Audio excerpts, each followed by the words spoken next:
Bom dia, galera, aqui é o professor Aleph da Texel Cursos. Agora eu vou passar para vocês só a questão de um teste, que é o chamado teste de condução reversa, certo? Então é importante a gente saber esse teste porque nós precisamos saber se as linhas elas estão com, digamos, os seus dados perfeitos, né? Os seus componentes da linha, se eles estão funcionando perfeitamente, certo? Esse teste a gente faz é um teste comparativo, certo? Então o que acontece?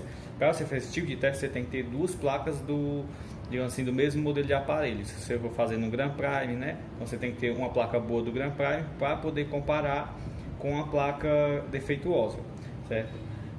Uma dica que eu dou, sempre que você pegar um celular na sua bancada, celular que mais costuma chegar, né? Os iPhones principalmente, Grand Prime, Moto G2, certo? Então, esses aparelhos, né, apesar de ser um pouco antigo, mas ainda chega bastante na assistência. Então o que é que você vai fazer? Você vai pegar os dados tu vai pegar a tua placa e vai fazer o teste nas linhas principais. Por exemplo, essas linhas aqui são a linha da câmera, certo? Deu para ver aí na imagem, né? Que é a linha da câmera. Então tu vai pegar no Moto G2 a câmera é diferente, né? Mas vamos supor que a gente fosse pegar esse aparelho aqui. Então vamos supor que esse aparelho deu entrada para fazer uma troca de frontal, certo? Uma troca de tela. Então a gente pega, desmonta o aparelho, faz esses testes para saber quanto que ele vai apresentar no multímetro e a gente anota, né? No caderninho ou até faz um arquivozinho no computador, uma pasta, para você ter esses dados aí para quando chegar uma placa de um aparelho parecido, né? Do mesmo modelo, aliás, então você poder comparar as linhas, né? Vamos supor, eu peguei esse aparelho que ele deu entrada só para trocar a câmera, ou só para trocar a frontal, eu pego e faço recolho esses dados da placa, certo? E anoto no caderninho. Quando chegar outro aparelho do mesmo modelo aqui com um problema ou na câmera ou na parte de carregamento, certo? Então qualquer outro defeito da placa, então você já tem os dados daquela placa e você vai poder comparar, certo? Para você não ter que toda a vida ter uma placa espelho, né, como a gente chama, certo? Então como que é feito esse teste? Você vai precisar simplesmente do multímetro, certo? Pode ser esse multímetro aqui, né, automático, certo? Ou você pode pegar aquele multímetro mais convencional, né, que é esse daqui, né, que é muito usado pelos técnicos, certo? Muito bonzinho também.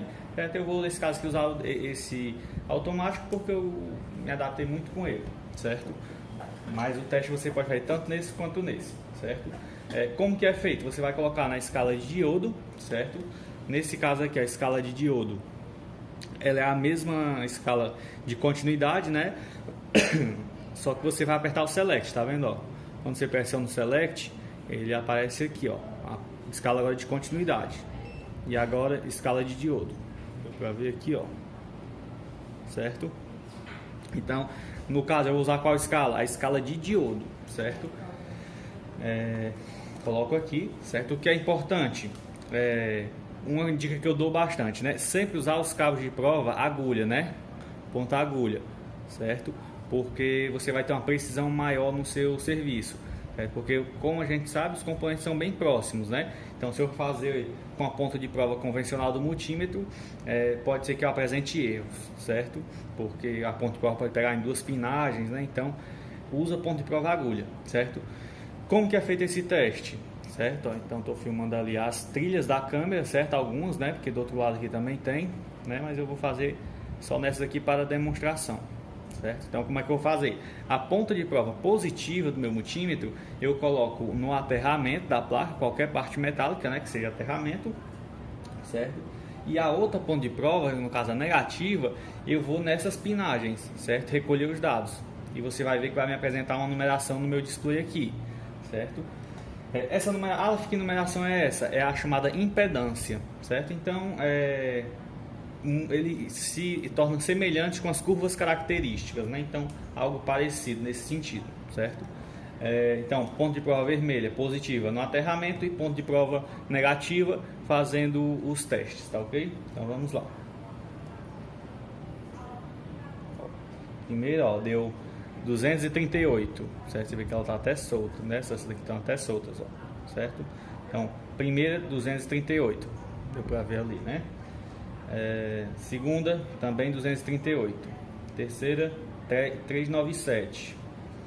Quarta, 309, né? 309, 310. 283. 396. 392. 407.